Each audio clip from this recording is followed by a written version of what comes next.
with this lathe I got this data.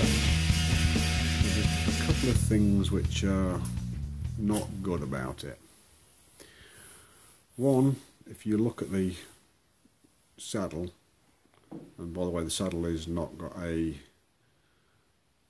sorry, yeah, the whatever, the saddle hasn't got the apron attached, so I can just move it backwards and forwards free. As you can see, when I come up, I'm going to hit this Harrison cross slide. That's the first problem. The second problem is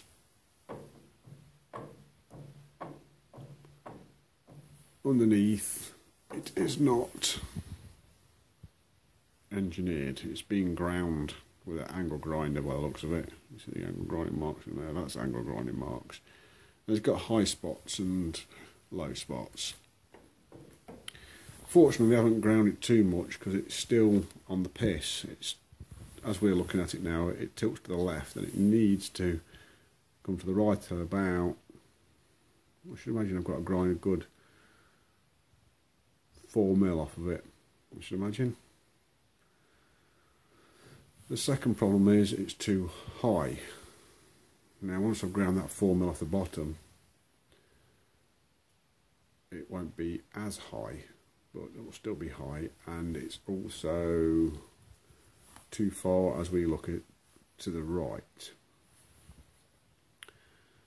So what I propose to do is, I've got some engineer's blue on its way. I'm going to blue up this bit of slide here, and I'm going to run the steady rest across the blue, see where the high spot is, grind just the high spot, keep on doing that and doing that and doing that until it's level and it's touching both of the ways on this side here.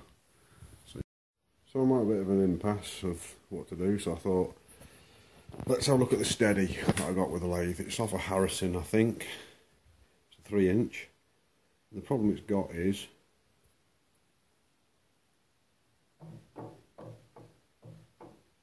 got a bit of a rock on it.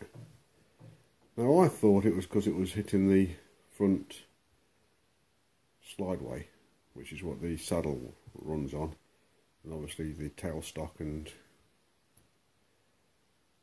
fixed steady and other tooling slide along on that one.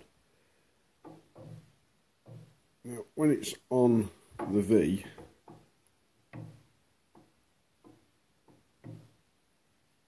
when you get it on the V, there's hardly any movement, but there is a bit of movement because it's cocked up a little bit.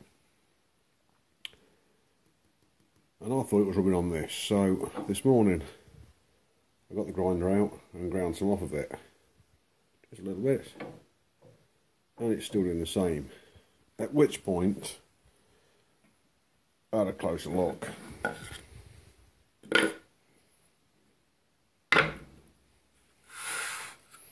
So let's have a closer look.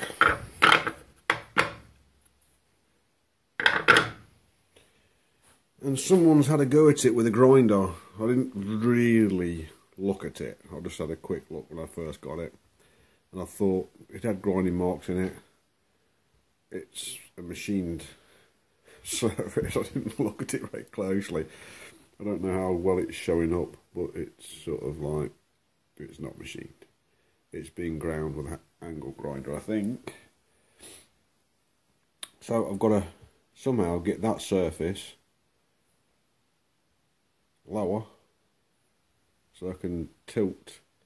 It's tilted at the moment, it's tilted because it's up like that. So if I bring it down like that by bringing some more material off of this surface here, that is the plan. Now clearly if I just attack that with the angle grinder, I will make no better job than the person that's already attacked it with the angle grinder in the first place, clearly. So my plan of attack is going to be get some of that blue stuff, engineer's blue, the water-based stuff, not the oily, crappy stuff, put a bit onto the bed on this surface here, where that rides on, and then swipe it across, see where the high point is, hit it with the angle grinder on the high point, sand it a little bit, take the burrs off, do it again. Keep on doing that, a bit like scraping. But I'm not buying a scraper, I don't feel like scraping. I'm going to try and do it with the angle grinder as best as possible until both of these surfaces meet onto that back angle there. And once both of those meet, and this has got pretty good contact all the way down, that's good enough, because this is not a thing that you'd be going up and down, up and down, up and down, up and down all day long. You'll probably only use this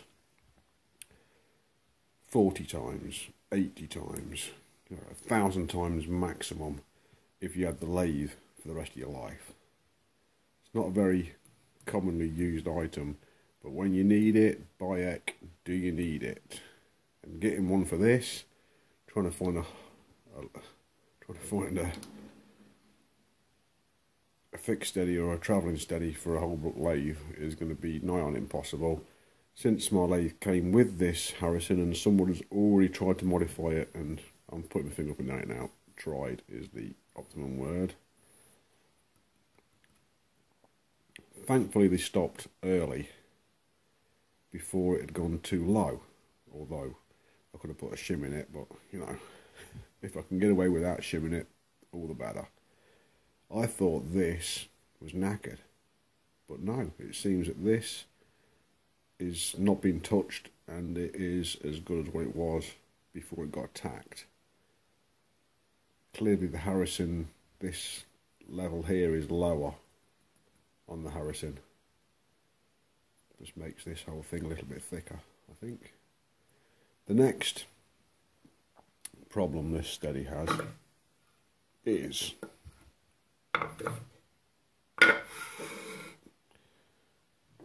put it on, we'll get it close. We'll pull it up to where the forward jaw is and we'll hold it in position and show you. The forward jaw's not quite set up, but it's too high and it's too far to one side. So the plan for that is to square that up, cut it here, maybe at an angle like that. So cut it there and cut it there at an angle, and then slide it down and weld it. That's one option. The other one is cut it there, cut it there. This is what I think I'm going to do. I think I'm going to cut it there, cut it there, cut it there, cut it there. So when it's down, there's like a 2mm gap in between it. Put the 3-jaw chuck on, clean the 3-jaw chuck, put the 3-jaw chuck on, hold it in there, hold it there, so it's more or less central on the chuck. Once this is ground in, put that in underneath it.